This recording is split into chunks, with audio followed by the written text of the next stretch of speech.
Today's episode is brought to you by Silencer Central. Now, if you haven't used a suppressor / silencer, they're the same thing. If you haven't used them hunting, you need to. I recently did this and I am on board fully. Before Silencer became one of our sponsors, I was on a couple of hunts where they were using them.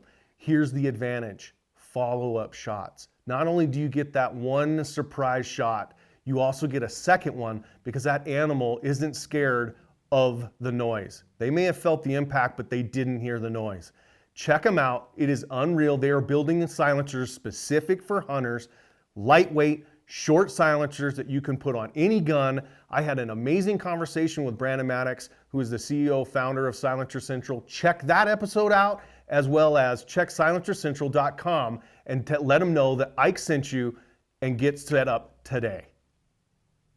Well, welcome to Eastman's podcast edition. I'm your host, Ike Eastman, and today I have Rich Froning, who everybody knows that name, of course, and I have him, and we're going to talk a little bit different than a lot of stuff that Rich has done. We're going to talk about who he is, and he's an amazing man. He's an amazing father. He's got an unbelievable brands. We're going to talk about how and when and why Rich Froning is Rich Froning. So without that, I appreciate you coming on, Rich. Yeah, I appreciate you having me. Looking forward to it. Yeah, this is going to be fun. It'll be entertaining. And I know this is a crazy time of year for you, right? Don't you guys have the CrossFit games right in the middle of that? Yeah, we just finished up the Open a couple weeks ago. We had individual quarterfinals for kind of the Open division. And then team quarterfinals are Wednesday, and then age group category, which technically I'm now an old man and I fall into the age group category. So I'll do the online stuff this year. I don't know if I'll actually do the in-person games, but I'm training with all these guys, so I might as well at least test my fitness and see where I'm at. But kids are getting, where they're going to start going to school, and this will kind of be the last summer before my little two go. So, I've competed professionally for 13 years now, and want to give them at least one summer before they go crazy. And then who knows, I might come back and do some of the age group stuff, but I'll at least do the online stuff this year. So kind of gearing up for that coming up next 2 weeks. So you say you're an old guy. You can't be 40 yet. Internally, we're not talking, external years. There's a lot of miles on these knees. So I'll be 36 in July, which doesn't sound a lot, but in CrossFit years, I've been rode hard and put up wet for sure. That's awesome. I got knee surgery a couple summers ago, and the surgeon went in there, really well-known surgeon, did Kobe Bryant surgery and stuff. And he did my knee. And after, he was checking it out after he left, and he goes, you have about probably 15 years on these knees. You have the knees of a 65-year-old man. I said, well, you know what I do for a living, because we hunt together. That's going to happen. So it is what it is. Yeah. I'd rather, when I'm huge in my faith, I'd rather when I get to heaven, God say, you use that body up, so I'm going to use every inch of it I got. And I'm shrinking because of the joint space for sure. I used to be 6'5". Now I'm 5. Yeah, that's right. In the program for sure. Cleats and all. So online, I didn't know they had an online version of the games, so you can compete online and not have to travel. Well, so what they do is it's basically the qualifiers to get to that point. So they kind of have this, it's 3 weeks long, one workout a week. Everybody in the community can do it. You pay your $20, you do it at a gym. The top level athletes have to send in a video if you want to go on to the next stage. They take the top 10% from that, and then you're split into what they call the semifinals. They've changed it a little bit over the years, but and so that was this weekend. It's called the quarterfinals. It's the top 10% of the people. But now all of those athletes, the non-age groupers and team athletes, will go to semifinals. And so there's 2 semifinals in North America, one in Orlando and one in Pasadena. Then there's I don't even know anymore. I think there's 10 or 12 different ones across the world. Top 5 or whatever, however they have it calculated per population, will go to the CrossFit Games in person in August.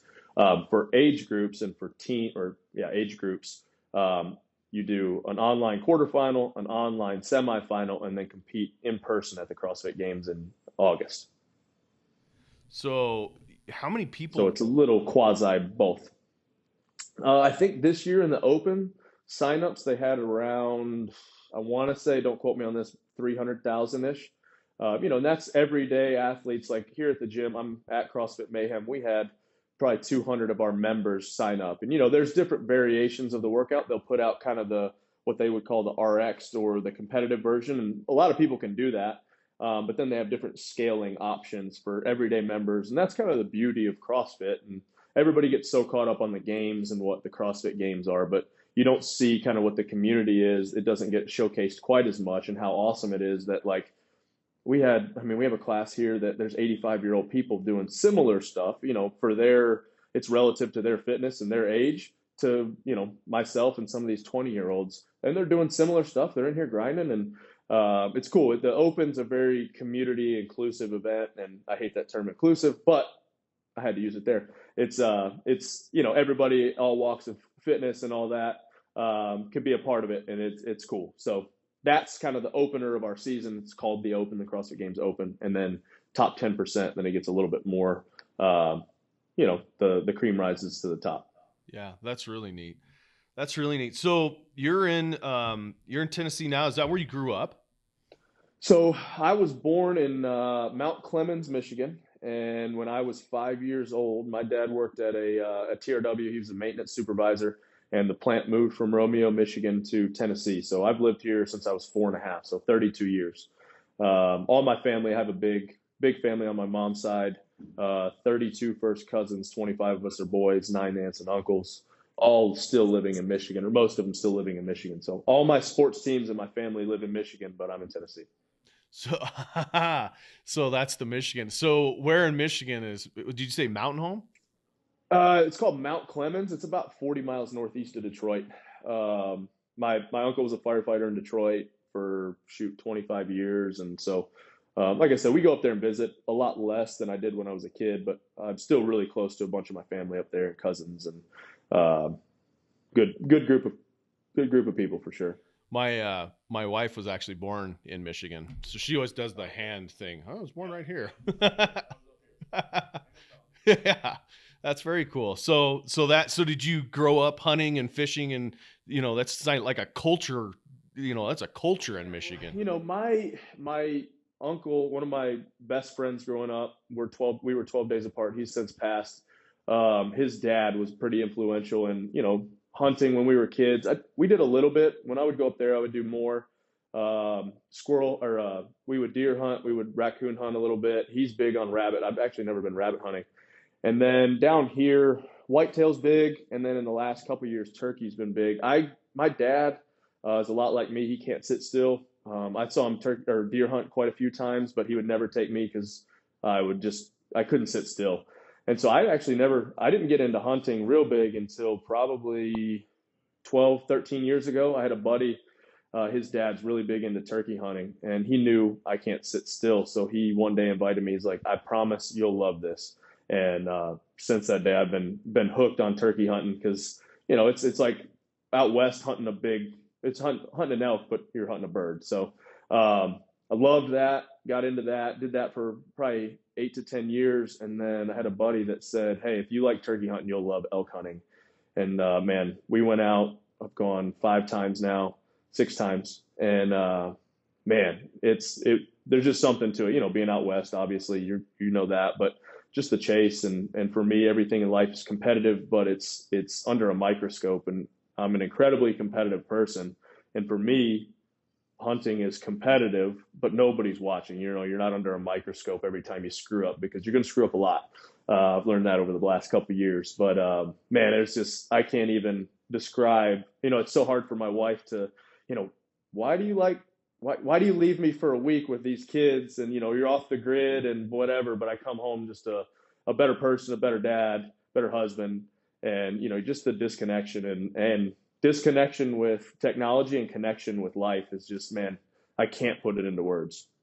Yes. So you say you can't sit still. I assume it's because obviously you're elk hunting and turkey hunting. There is still moments. There is, waiting it out. But I assume you're talking about sitting in a tree stand for 10 hours and 8 hours a day. which my audience doesn't understand that. That's mentally challenging. It's hard. Yeah, no, it would be the hardest thing for me. One day we sat over a wallow for 8 hours, and it was the most excruciatingly painful thing I've ever done in my life. And then we didn't see anything, which makes it even worse. It was like, it made my mind up that I'll never do that again. So, but we'll talk about it probably later, but this year we sat for an hour and an elk came in silently to a wallow. That's where I ended up finally, killing a bull. But it was, we had to get there first, so you at least got to expend some energy, and then I can sit, but I can't just start out walking or riding in an ATV to a stand, going up a stand and then sitting there for 10 hours. I just can't do it. And props to people that can. That's just not my mentality. My buddy, my best friend growing up, he can do it all day long. He loves it. And that's not where I'm at. Yeah, that's not where I'm at. I always say the unfortunate thing about whitetail guys is their offense, they have an offense. It's just not as much. It's not offense like an elk or deer hunt out west. Pre-offense, like preseason offense. Yeah, or I'm gonna judge the wind, and I have this stand in the right direction for the wind with the right food plot in the right place. Our offense is get up there, expend a bunch of energy, sit there, wait till you see something, hear something, and then make a plan. And ours is reactive. 9 times out of 10 you mess it up. But yeah, that's 100%. That's 100%. So, like I said, props to people that can do that. I'm just not there. That's just not my personality for sure. Yeah, I'm with you. I do wonder though, just watching, of course, I'm 3 generations in the hunting industry, and watching my grandfather and my father as they get older and slow down. I do wonder if that becomes more appealing as you're not being able, we were just talking about joints, and I wonder if that's going to become more appealing as our bodies break down and we can't, go run up 3,000 vertical feet in 2 miles type deal. I know I'm kind of not depressed, but I don't want to get to that point. I know it's going to come to that point. I hope I get a couple hunts with my kids before that happens. I still, there's something to the suffering, and partially that is, my profession. Like that's what we do is we suffer, but something to me is appealing in that, there's something to be earned. And, anytime I bite into any of that elk or look at that elk head on the wall, those memories are there. The suffering is there, the brotherhood of the guys that I was on that hunt with all week, and just, how miserable day in and day out it was at the time. And at the end of the day, you're like, man, that was awesome. And so all of those memories come back when I see that elk on the wall or taste that meat. So you said you're hoping to get some time with your kids in the field. How old are your kids? My oldest daughter is 8. She'll be 9. My son he's about to turn 6 in a month and a half. And then Violet, my youngest, just turned 5. So we're in the thick of it. Lakeland has gone turkey hunting with us before. And man, we were, kind of creeping through the woods, and I was surprised at how well she's a go-getter. Like they grew up watching us work out. They do their own workouts. I've never once said, hey, come work out. They'll do CrossFit Kids here, which is glorified PE because kids don't get enough activity. But man, she was with us up down these hills, and I'm kind of like, she's going to be over this. And me and Matt don't have our guns loaded because we're kind of hiking around, listening, watching, and we go to check one of these last pastures. And sure enough, we come around this little bend and we see 3 red heads poked up over. So we're like, all right, we'll at least see if we can, low crawl to them, or, at least stalk up to them and get Lakeland some eyes on them. Man, we got within 30 feet of them. And both of us, when we saw them, loaded our shotgun, because we weren't walking around with her having a loaded shotgun. There just didn't feel right. Neither one of us pushed our slides all the way up. We both go to draw. These turkeys look right at us, and both of us click. And Lakeland has not let me live it down. That was 2 years ago. She has not let me live it down. So I think this year will be our first year. We'll be able to go 410, let her get a shot on a turkey and see how it goes. We've got 2 weeks before juvenile hunt here in Tennessee. That's awesome. That's really cool. So, you obviously grew up in Michigan or grew up till you were 5, Michigan, went to Tennessee. What about college? Did you go straight from high school? Did you play sports in high school? I mean, where you talk about being competitive? have you always been competitive, or is this something you learned through sports and gravitated to it? So I blame my parents for a lot of things, like all of us do. We were, like I said, I'm one of 32 first cousins, 25 are boys. When I was a kid, everything was a competition. Everything was, hey, run around the pond, let's see who can win, or hey, ride your bike around the pond. In Michigan, ponds are the pools, and so everything was, hey, king of the dock, wrestle and push each other off, and so the sports were thrown in there, baseball, whatever. And so as a kid, you're thinking, man, they're trying to figure out which one of us are the, most dominant cousin. Fast forward 30 years, I realize now they were just trying to wear us out, like that's what I do to my kids. I'm like, hey, see who can run the fastest. Hey, go get me this, I'll time you, whatever it is. At the time, they didn't realize they're creating monsters, all of us, all my cousins. It's just bred in us. Like that's what we do. We compete no matter what it is. And it could be a board game, it can be whatever. Everything turns into a fight because that's just, they did it to us. Like I blame them 100%. Now, do I also, credit them for my success? Absolutely. But they also gave us a complex at the same time. So all of us are super competitive. We grew up that way. I've had some incredible baseball coaches. Baseball was my main sport, and I played a little bit of football my junior year until I tore my labrum. And then I've had some, and it was kind of cool. So this is the first year my son, I want my kids to play sports, but I've never said, hey, you have to. When they tell me, hey, I want to play, then we're going to play. So like Trice this year, my son, he wanted to play baseball. And so I signed him up. They immediately emailed me and they're like, hey, we need coaches. I said, I'll assist. I don't want a head coach unless you absolutely need it.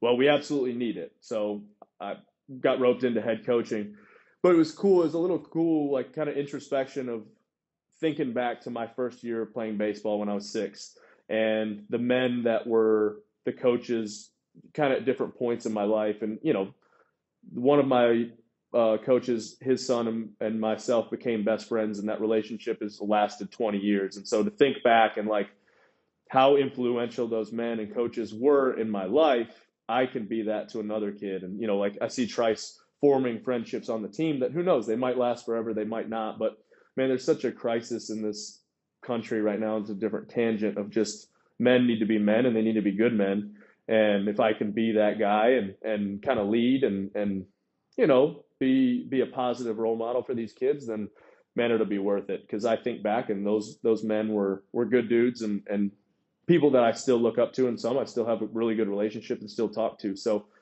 it was kind of heavy thinking back. I'm like, dang, this is you might not take it so seriously until you think about it in those terms and trying to, like I said, turn it inside and be like, man, those guys were really influential in my life. I want to be that way for these kids. So it's been fun, been cool. So baseball.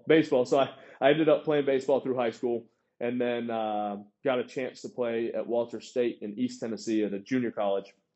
And man, either I had a girlfriend back here that was 2 hours away and homesick and that type of thing. I went up there and they ended up winning the junior college national championship, but I left before the season even started and came back home. Worked in the factory where my dad is a maintenance supervisor, and assembled airbags for 6 months, which was the most miserable experience of my life. Learned a lot. And then here in Cookeville, it was called the Student Firefighter Program. So you worked as a full-time firefighter, and they paid your tuition to whatever college you went to. But I went to Tennessee Tech here in town, worked as a full-time firefighter for the city of Cookeville for 4 years. So I count that a little bit of sport.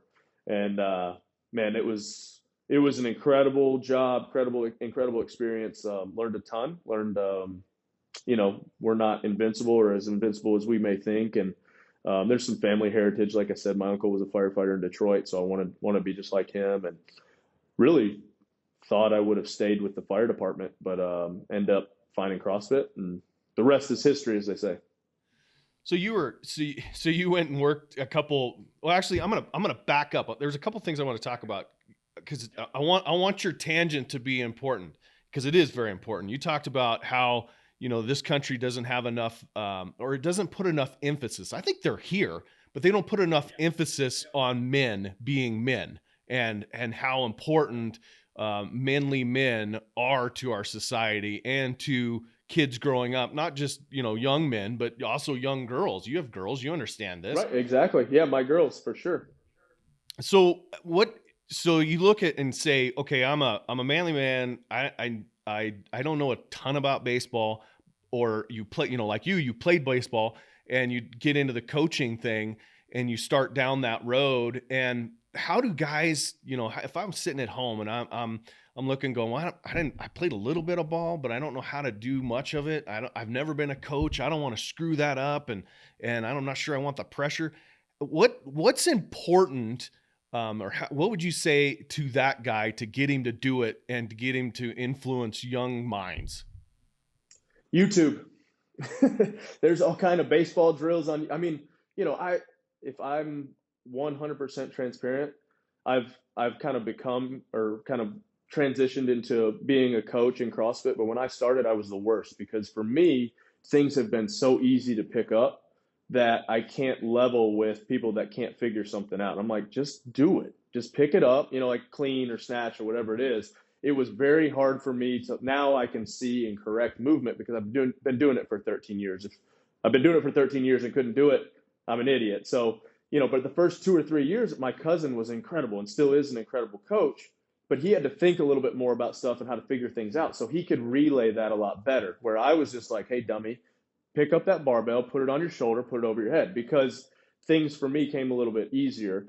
And so for baseball, you know, I think it's everything for me is reaction in baseball. That's just the way it's been. Like glove stuff was always good for me. I had good hand-eye coordination, my footwork, just seeing and correcting. So it's hard for me now with Trice. I'm like, dude, swing the bat, you know, like that's not productive for any kid. Just swing the bat, you know? So luckily for me and with him, he's pretty good at just like, he's watched me swing a couple times, then he just does it. And so luckily we just get out in the yard and I'll play and we'll make it fun and play games. And that's really been the important thing with these kids that I've learned so far is give them some basics, throw them some ground balls, get them not afraid of the ball. YouTube has been great, like I said, to be able to, you know, bring it back to where they're at, 6-year-olds, 7-year-olds, 8-year-olds. You know, I don't need to be pelting them with a freaking fungo. I need to just roll them a ball. But it's make it fun, make it, you know, let them see that, hey, when you screw up, hey, I've always told Trice, if you're going to screw up, it's fine. As long as you hustle, as long as you're giving effort, you know, those types of things. The hard part for me is he's physically incredibly tough. Gets beat up by his older sister all the time. They're like oil and water. Like they just fight. And he gets the crap beat out of him. But if you raise your voice at him, if he's in public, he gets super embarrassed and I'm like, hey, you know, he wants to put his head down. And I'm like, hey, no, we look each other in the eyes. We're going to talk about it. And, you know, it's generational and it's different. You know, like me and my dad, I know my dad loves me. My dad's an acts of service guy. Like he's always going to be there. He's going to fix, he's going to do whatever. But we never had deep conversations. And, you know, that's new to me. And so like, it's tough, but I've read a couple, you know, like there's a book called Strong Fathers, Strong Daughters. That's been a big one for me with my girls. Like I want to be the man that they're marrying. You know, I want to be, hey, if that guy, like I tell Lakeland, my oldest, and she, it's funny. I got it from somebody else, but I said, Lake, when you're ready to date, your boyfriend has to come to the house and he's got to wrestle me in the front yard. He doesn't have to win. But he's got to be man enough to take on the old man, you know? And she's like, well, that's not fair because he's not going to win. I said, he doesn't have to win, but he has to at least be man enough to come, you know, wrestle with the dad. So it's Strong Fathers, Strong Daughters was a great book. Just to be men, you know, be somebody that, who would you want your daughter to marry? And I think, you know, there's a ton of, I don't want to, like you're saying, it's hard for men to be men at times, you know, like, you know, we're not always right. Like I know, and my wife is a nurturer. Like that's who she is. She's an incredible mother with babies, with whatever she wants to hold baby. That's not me. And I know that. I'm a glorified playmate, but you know, that's just where we're at. And so my kids are at great ages where, man, we have some fun. We're in the fun part. So you bring that book up. So I grew up, I'll tell you a little bit about my family. I grew up in a family that my sister's the only girl of an entire generation. And there's a pile of us boys. I think there's 22 of us or some stupid thing. Right. So I had no idea how to handle girls. My sister is, you know, she was just growing up. She grew up as a tomboy. She was just one of the guys until we went into high school and went, what is this all about? But um, so when we came home, or my wife said I'm pregnant, it scared the living, you know, bejesus out of me, because I don't know how to be a father, I assume. But then we found out it was going to be a girl, and I had a complete meltdown. I mean, 100%. I'm in trouble. I don't know what I'm gonna. You know, it was a fight or flight moment. And I listened to I don't know if you know who Dave Ramsey is.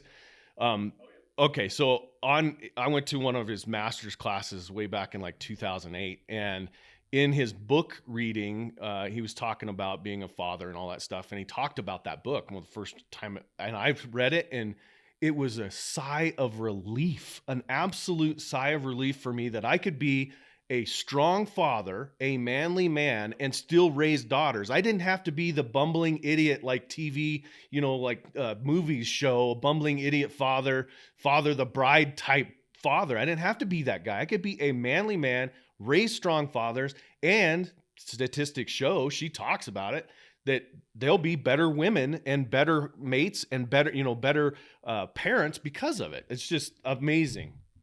One thing I've learned just with parenting, and you know, everybody's different and everything works, it's just time, you know, spend time with your kids. Like, I got rid of social media off my phone because one day I'm sitting there scrolling through Instagram and I look at my kids are playing on the floor.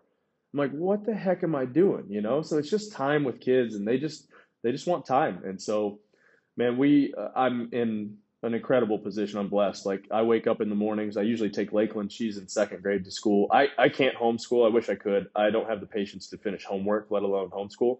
But my little two, they're 5 and 6. Like I said, they're next year they're going to kindergarten, but they go to the gym with me all day, every day. Like, and they're in and out. And luckily, we have a good group of people here that kind of, you know, some younger girls that Violet will latch onto, and Trice will be in and out of the gym and swinging on ropes and jumping around, or they'll be back here kind of helping them with shipping stuff or hanging out. And there's other kids in here. And so, man, it's hard because I want more time with them. But and that's the balance, right? Is like, all right, what is me as a provider for my family?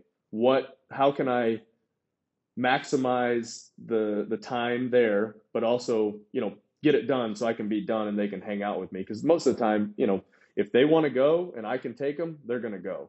And so it's been tough, you know, at times where people are like, we can't get anything done because the kids are here. And I'm like, that's a non-negotiable with me. Like, if my kids want to go and I can justify it, then they're going to go with me. And so, you know, and like I said, just be that steady kind of person in their life that they can go to, and know that, hey, dad, you know, he may not be happy with something, and but we're going to at least talk about it. And I may, you know, I've apologized to my kids multiple times, and I need to be man enough to do that, where I'm like, hey, buddy, I shouldn't have yelled at you. I'm sorry, you know, because that's you know, it's human nature. We're all going to screw up. And so I've said sorry a lot, you know, and You know, and honestly, I think being able to say sorry to your kids and teach them how to apologize and how to accept an apology.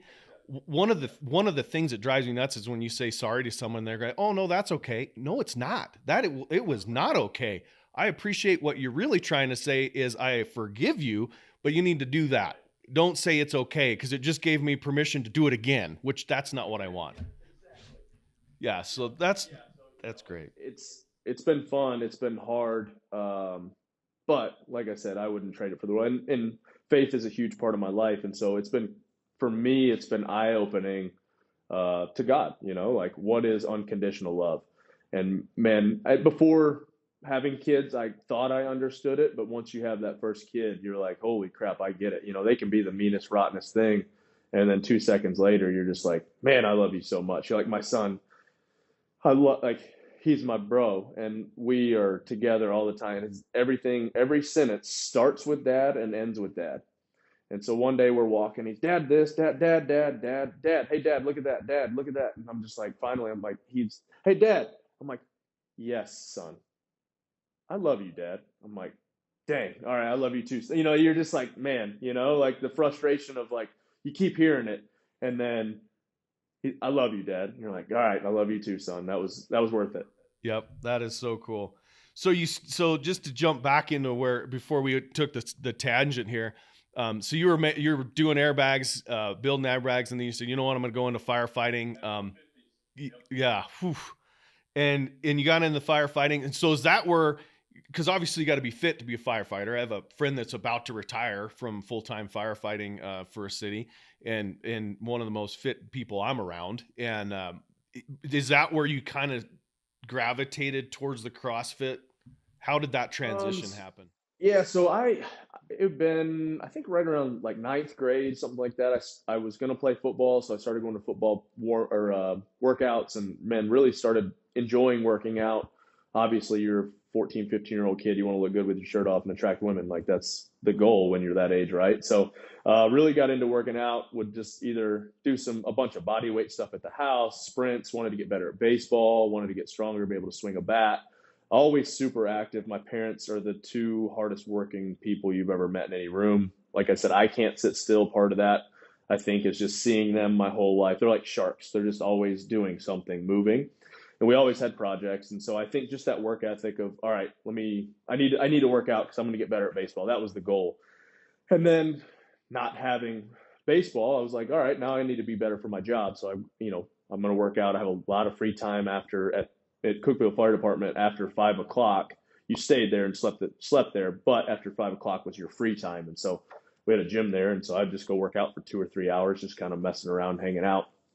It's because I wanted to do something. I used to get made fun of. Oh, that working out stuff's not going to get you anywhere. And one of my buddies actually reminded me of that the other day. He's like, remember when those, like the older lieutenants would be like, hey, I don't know why you're working out and doing that to your body. It's never going to get you anywhere. And then now we're here. So, and so I was doing that. I was getting my undergrad. My plan was, I started in like criminal justice or political science, and then immediately switched it to exercise science. The goal was really just to get a degree to promote in the fire department faster.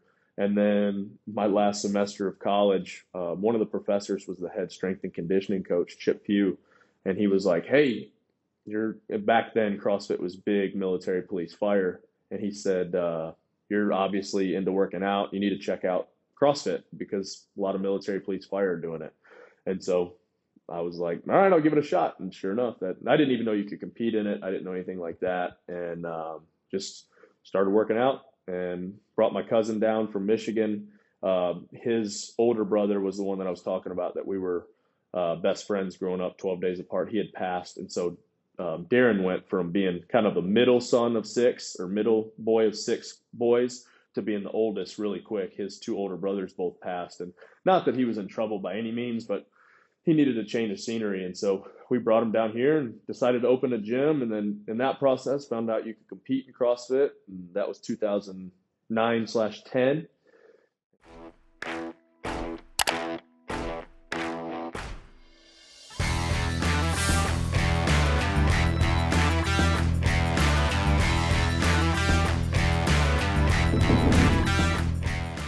And then 4 individual championships and 6 team championships, and we're here. Wow, that's amazing. That's absolutely amazing to be able to compete at that level. What is and I don't want to spend a ton of time on this just because I know there's way more to Rich Froning than this, but what was one of the things when you went, I can change, you're obviously doing the workouts and going that. At what point did you go, I think I could compete at this. I think I can go to another step, another level of this and actually take it up. It was like 2009, the fall of 2009. We'd watched a bunch of videos where back then they didn't broadcast the games. They would film the events and then put them in post on CrossFit.com. And so one weekend we were like, let's try to do all the workouts that they did. And granted, it wasn't to the scale that they did, and we didn't have like certain, hills that they ran, but we were like, well, let's try some of the workouts. And some of my times were comparable, and Darren's times were super comparable. And so I'm like, hey, next year, let's just give this a shot and see what happens. And then I signed up, and Darren didn't. We joke all the time because we're like, if Darren would have done it too, because he, like with CrossFit, you got to be ready for anything. So anything from with a heavy barbell or, really fast and short up to probably 8 or 10 minutes, I would beat Darren. And then anything from 10 to 30 minutes, he would beat me. So we always joke that, all the pictures in here in the gym could have been Darren. So we talked about joking and doing a parody about, it's Darren. Like he wakes up one morning and it's his life. So Darren's done great. He coached for us for years and then kind of runs our online affiliate programming now. So it's but yeah, those 2009, 2010, we were like, let's give it a shot. On the way to spring break, there was a qualifier. Back then they didn't have the open. You actually went to a physical event, and there was 78 guys that showed up, and they all looked like from the movie 300. And I thought, you know what, if you had to be top 15, and I was like, if I'm not top 15, maybe we'll get an early jump on spring break and we'll go home. And I end up winning that sectional, went to regionals, won my regional, and then went to the games and got second that year. That's awesome. That's really cool. So obviously that was a passion and a road. Did you think after you won it, you think I'm going to keep doing this? Did you ever think after you won that first one, did you ever think, okay, this is what I'm going to do the rest of my life? Or this was just, oh, that was fun. Yeah, man. No, like the first year when I got second, I went into like this dark place, and it was a very introspective, very like, man, what am I doing? And now looking back, what I'd done my whole life is I looked at things, whatever I was doing was defined who I was, my success in that, baseball or firefighting and then CrossFit. And, when those things failed me, it was like, what do I do? Like I wanted people to be proud of me for whatever it was. And so it was a really cool point in my life. At the time, it was not dark. Like at no point was I, super depressed, but really very just, what am I doing? What am I doing in my life? And I had a really good friend, and faith had always been a huge part of my life, but not the forefront of my life. It was more of like, hey, like me go to this candy machine when I need something, grab something and go, versus like, hey, this is my life. And so good friends of mine just asked me some questions, like simple questions like, if you were to die today, would you go to heaven? I'm like, yeah, absolutely. I was born and grew up in the church, but I never really understood and kind of had Christ at the forefront. And so that was cool for me. And it really freed me to compete at a different level. Like I could compete and not worry. I'm super competitive. Like in the moment, I want to compete, but knowing once it was over, it didn't define who I was. My success didn't define who I was. But I say all that to say, up until probably 5 or 6 years ago, I had this conversation with somebody the other day.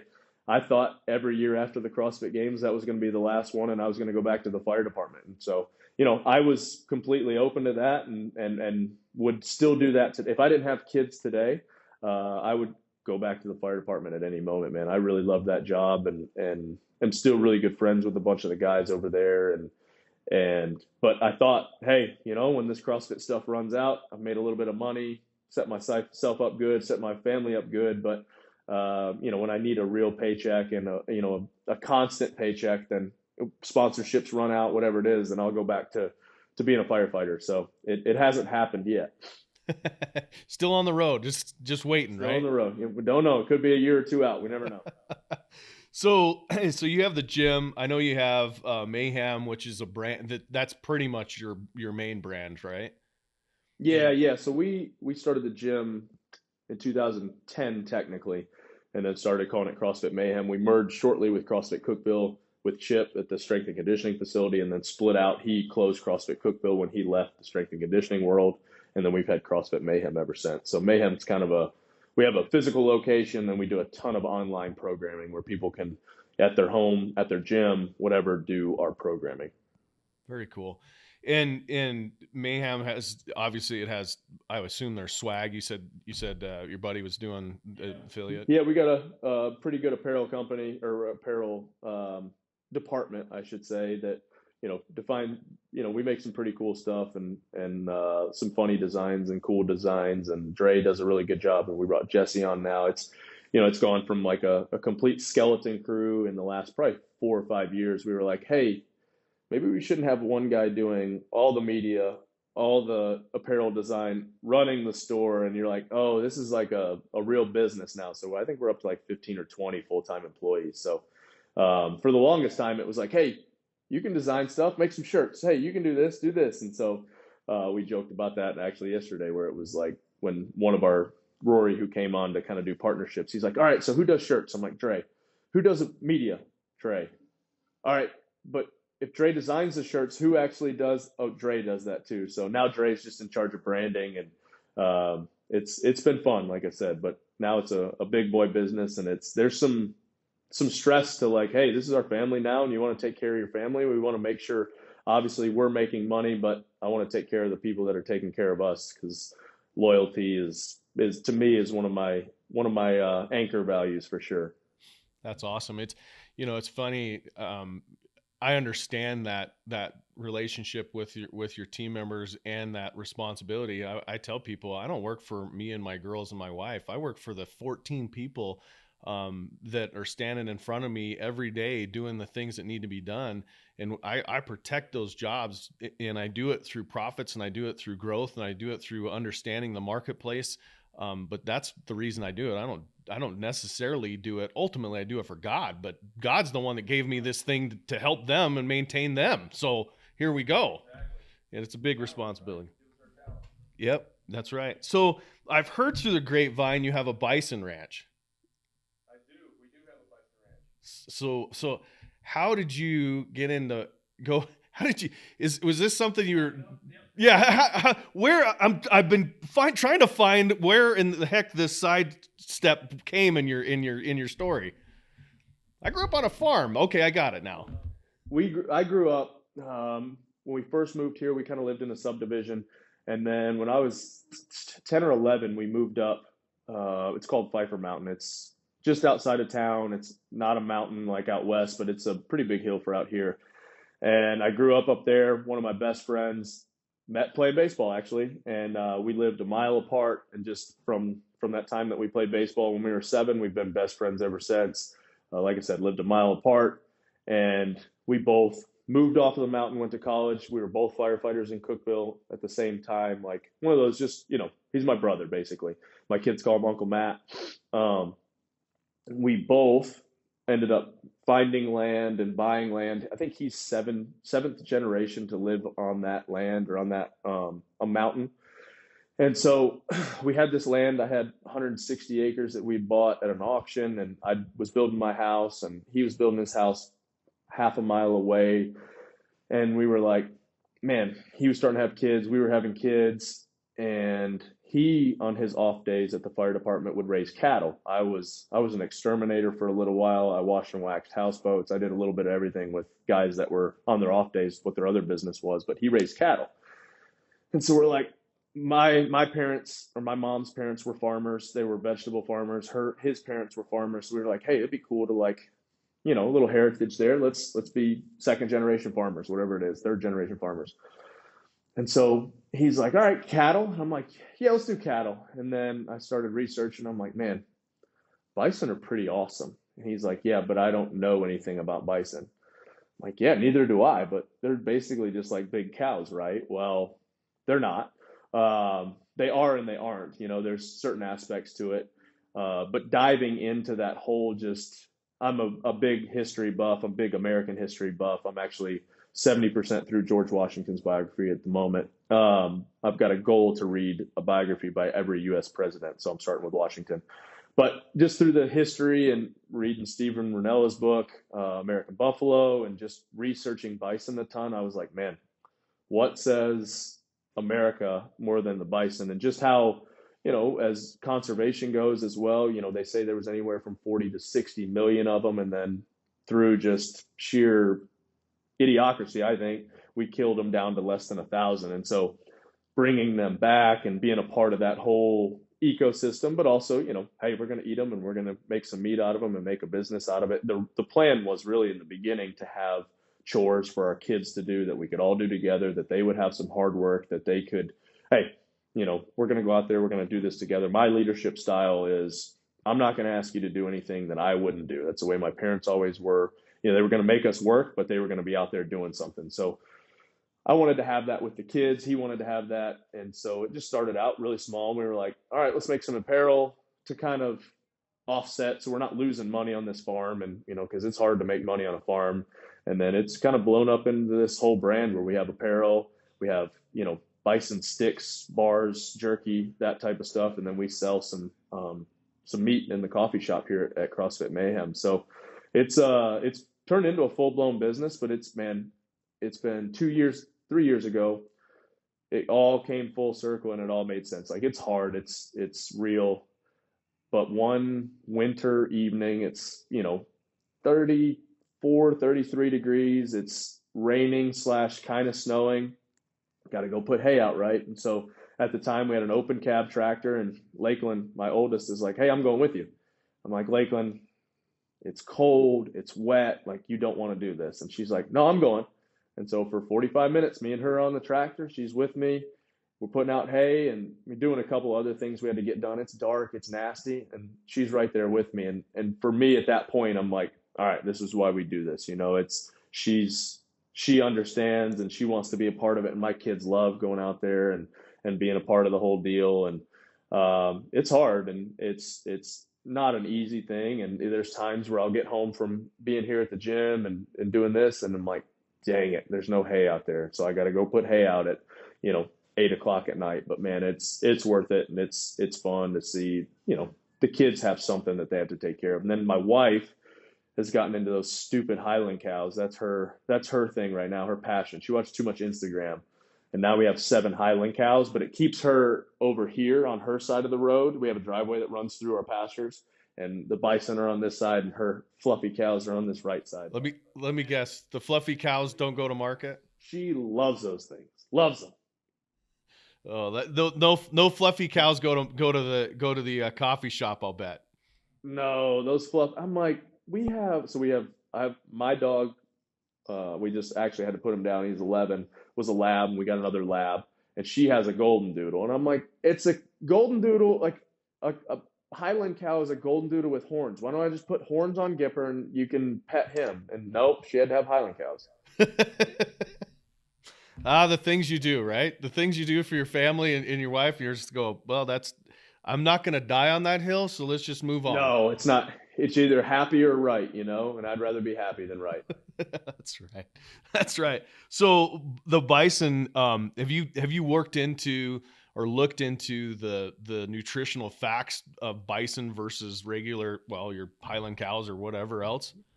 Actually, Highland cows and bison are almost identical, which is kind of crazy. There's a lot less fat, protein's high. There's a lot more nutrients in the bison. We actually, because the hard part is they're so big and so athletic, and bison will go anywhere they want to go. And so the hard part is like working them and doing those types of things. We've had a couple.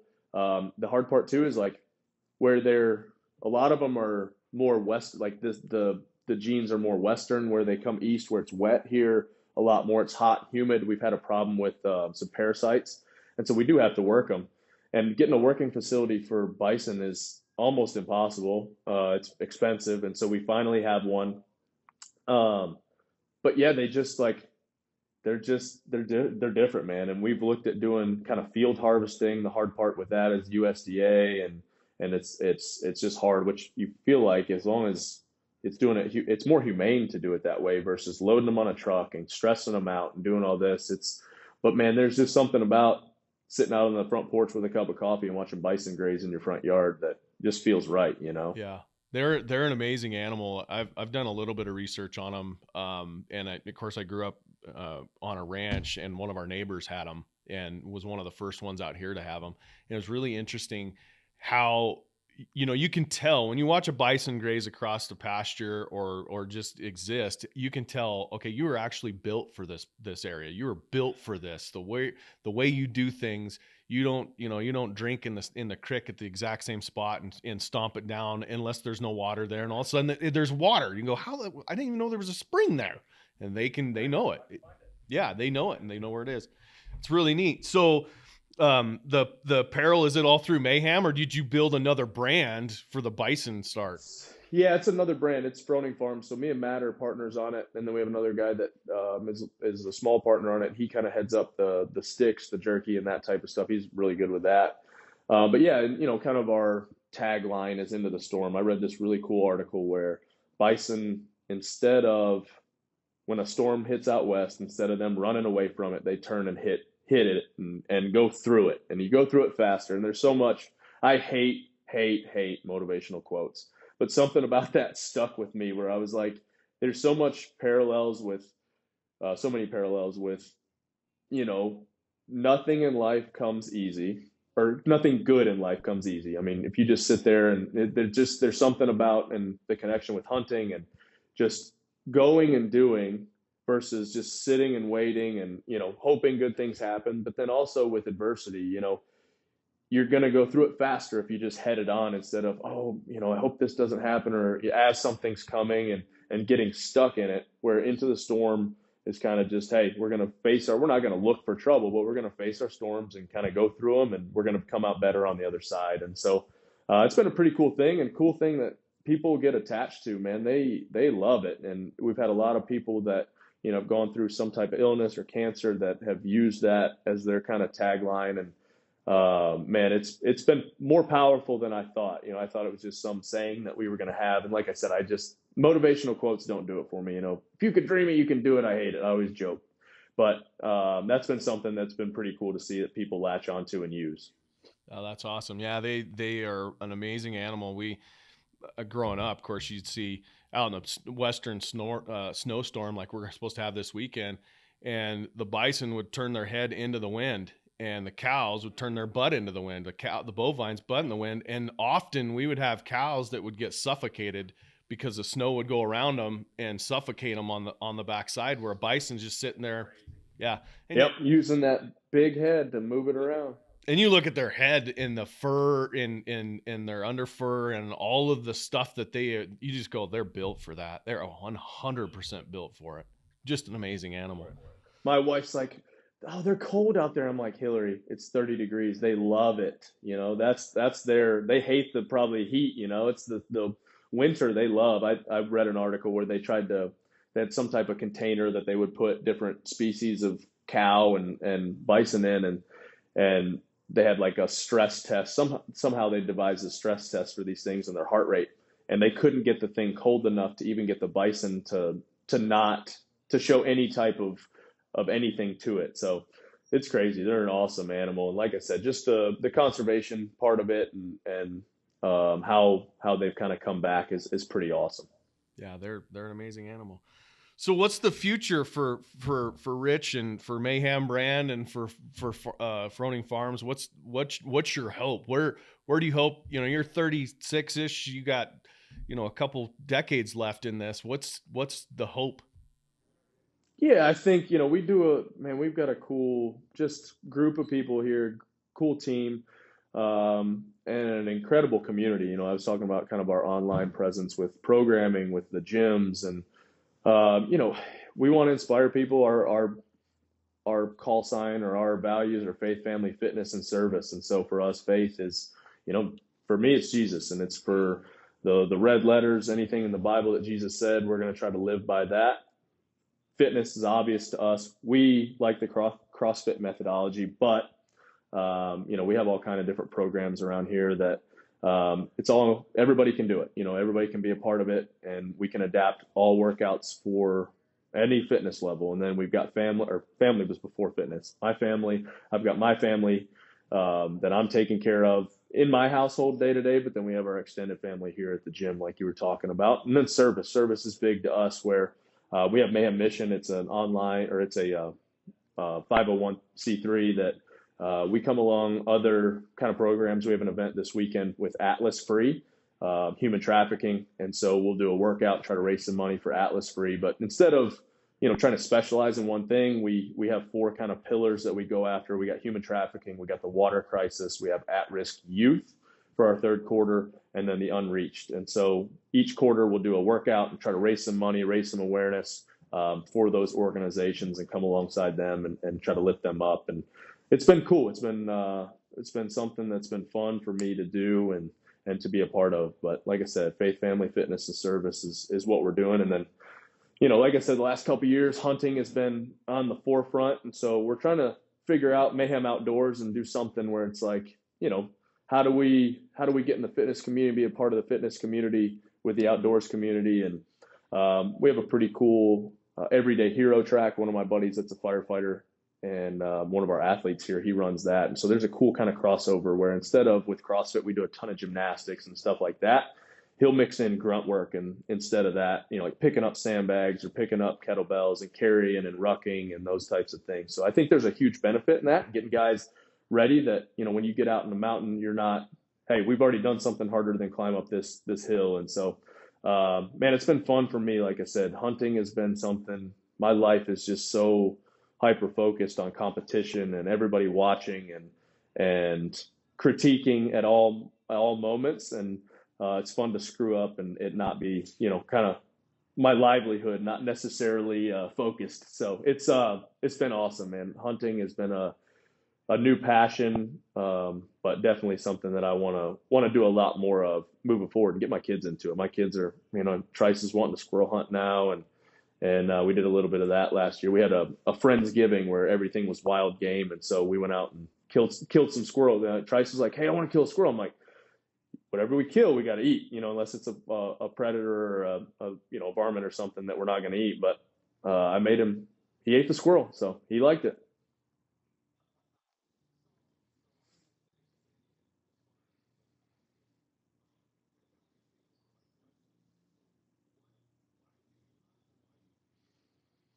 Yeah, I think it's hard for me, like I said, to put into words what it just feels like it's what we're supposed to do, Like I just feel when I'm in the woods, um, it just feels that's where I'm supposed to be. I enjoy it. It's there's the complete disconnect from the social. Everything in life is in the world currently is you're connected to some type of device, and so the disconnect, the sun coming up, everything, the woods coming to life. Speaking from the turkey side of it, like I'm just talking about it gets me fired up for 2 weeks from now, and then being out west. I'd never really been out west until the last 5 or 6 years. Man, it just feels right, and so man, I don't really know how. It's hard to put into words, that the love and you get it because you're there, but for me to like it just feels right. It just feels like it's what I'm supposed to do, what we're supposed to do. We're supposed to be part of that whole ecosystem. So 5 or 6 years ago, you came out hunting. Were you deer hunting, antelope hunting, elk hunting? What's Elk. So out west. I've only been elk hunting. We went up to Heron, Montana. We did a 5-day guided hunt and didn't see one thing, but I was absolutely hooked. It was a bad time. It was rifle. Had a great guide, Matt, and he taught me a ton. We basically bow hunted with a rifle, but it was just, we couldn't see anything. We never saw anything. Stepped out of the truck the first morning, heard one bugle, and didn't see anything after that. And but I was hooked, man. It was just, there was something to it. And then the next 2 years, we went to Gunnison, Colorado, completely unguided, over the counter. Had a couple encounters, bumped a couple herds. I have a buddy that I won't mention. He'll get very upset. We should have had another one, but we didn't. And all these are documented on YouTube. And then finally this year, went to we changed up our location. We'd Gunnison. We'd covered every inch of that place, and we'd seen elk. It wasn't that there weren't elk there, but we just needed mentally a new place to go. So we went up towards Route National Forest, and finally last day, man, we're sitting there at a wallow, and my buddy in front of me goes, "Bull." I said, "What'd you say?" He said, "Bull elk." And sure enough, this 5x6 had walked in. There was like it was a wallow it was a super highway. There was 8 trails into there. We earlier in the week we sat there. There was 2 carcasses, probably a week different each of them, and then there was a tree stand. And so we were like, "There's not going to be anything here." Well, the night. Fast forward 2 days later, we're glassing a hill and we see one start working towards that wallow the night before. Couldn't get to him, but we thought, hey, tomorrow morning we'll kind of check that whole ridge. Maybe he's out there. Middle of the day, we got to that wallow. Hey, maybe we'll see something, And sure enough, for 10 minutes though, this thing just stared at us. We got no cover in front of us. We're all just sitting there like this. We have a phone video of it, and this thing just would look down, look around, look up, eat, look up, look around. And at one of the points where he looked down, I slid my release onto the D loop, I had some ranges on some trees. I moved my range at a single pin and guessed at the right tree. It was 41 yards, and I drew when he went to leave, and there was a tiny little prayer of a spot, but it was probably the size of a dartboard. But I'd made up my mind. It would have been a clean shot if he would have went through there, and I'd made up my mind I was taking that shot. Well, he stops right before he gets there, so I'm at draw for probably about 45 seconds to a minute, and then turns and walks past the two trees I needed him to walk, and I shot, and I just never heard that sound. I'd never really killed anything that large, and I thought I'd centered the tree. And so my heart just sank, and I thought I'd let this group of four of us down. Like, man, the worst feeling in the world. So we sit there, and my buddy's like, I think you were, I said, I think I was over. He goes, I think you were over too. And so we sit there for 5 minutes. We walk down, the arrow's just covered in blood. You talk about go from that lowest of lows to highest of highs, man. It was one of the greatest memories ever. And so we went up, sat for 30 minutes, tracked him. He was 50, 60 yards down the hill. But man, and then the real work started. Yeah, I was just going to say, then the work starts. Yeah, 2 miles up and down and around and through, and elk brush or oak brush, and it was a nightmare. But even with 4 buddies, and it was cool. It's cool. So he's hanging on the wall now. My kids call him Fred. I'm glad my kids aren't the only ones that name almost everything in my house. Gosh, we don't have to name everything. So I now name them things. I don't let them name them. I name them things that are specific to, like in your situation, I would have named it the buddy that his name that screwed the whole thing up on the wall. I would name that elk that. Just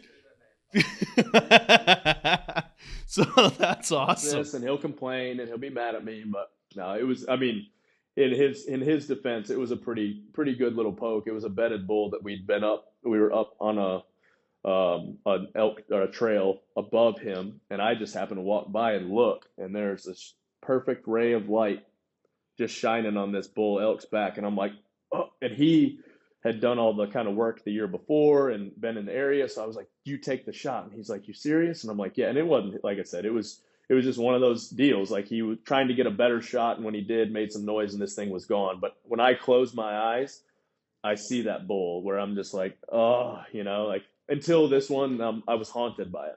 Yep. And you'll still be haunted by it. It never goes away. There's animals in the back of my eyelids. When I close my eyes, I can, and even right now, I can, like, it's bringing up those memories. And so I feel awful for him. Like, he was shook up, and it was one of those deals. Yeah, it happens. But that's perspective. We've talked a couple of times about perspective throughout your life. That's perspective. Otherwise, you wouldn't have appreciated the bull that you did kill as much. Now, you still would have, but you wouldn't have appreciated it as much. So that's awesome. That's really cool. So what are some of the things that, God willing, you have the ability to be thinking, if you're on your deathbed and it's not, an instant get hit by a bus or something, if you're on your deathbed, what are some of the things that you'll be thinking about? All the crazy accomplishments that you've done, the 4-time CrossFit and the 6-time team CrossFit, all the, hunting and all this stuff. What are you going to be thinking about that makes Rich Froning go, that's why I did all this? Man, 100% my kids. I want them to look back and be like, he was a good dad. That's literally the one thing that I want. I want them to, because that's the way I'll think of my dad. Like, we weren't perfect. He's not perfect. My mom the same way. Neither one of them were perfect, but they were good parents and they were good people. And those are the people that are going to know you the best, are your kids. And they're going to see you in those moments where, you weren't at your peak. And if they can look back and be like, man, he was a good dad. That's it, really. So how do you define good dad? I know everybody has a little bit of a different definition, but what does that mean to you? I think for me, it's, obviously, was he a spiritual leader in our home? Was he pointing us towards God? Was he trying? Phil Robertson has a great thing where it's like, love God and try to be good. We're not going to be good, but we can try. And I want them to see, hey, dad screwed up, but he tried, and he tried to be good. And, we're all human, and we all screw up. Was he there? Was he, like I said, presence is the big thing right now, in time. Was he there when I needed him? Was he, obviously I'm not going to be level-headed at all points, but did he have our best interest in everything that he did? And I think, like I said, with my parents, it's in my leadership style, was he separate from, was he there when I needed him? He wasn't going to ask me to do anything that he wouldn't have done himself or wasn't there with us. And so I think all of those things kind of tie into that. And that's what I want to be. I want to be that dad. Yeah, that's huge. Your leadership style is 100% right. Spiritual, doing things that asking them to do things that you have done or willing to do. That's fantastic. That's unbelievable. Well, I appreciate the time, and on that, I want to leave it there so that guys can ruminate on that thought, on how they can be, because we can, like you said, we can all be better every single day. There's things that we can do better, and be thinking about things that we can each do better on a daily basis. And as you know, I mean, this is what you've lived with CrossFit, it's the little things. It's little things in life that make the big impacts, and doing things better. Yes. So I appreciate your time. I appreciate everything you do. And I can't wait. One of these days we'll hang out in person and hopefully get to go on a hunt. And hey, you're welcome anytime in Cookeville. So like I said, turkey season's coming up. Come on. Okay. Sounds good. You come out west. We'll work with Scott on Tag Hub and how to get tags out here, and working through that whole thing. And I'd love to follow you around with a camera. Well, I don't know if I can follow you around. I'll be like 14 miles behind, but maybe me and my horse will follow you. You'll be good. You'll be all right. I appreciate it so much. And thanks for the time. And if you need something in the meantime, Rich, let us know. Appreciate it, brother. Same. Thank you. Hey folks, thanks for listening today. I hope you enjoyed this episode. You got to hang out with some of the people that I think are the most interesting I've ever met. And remember, fair chase is the only way to hunt and take trophy big game. See you next time right here on Eastman's Podcast Edition.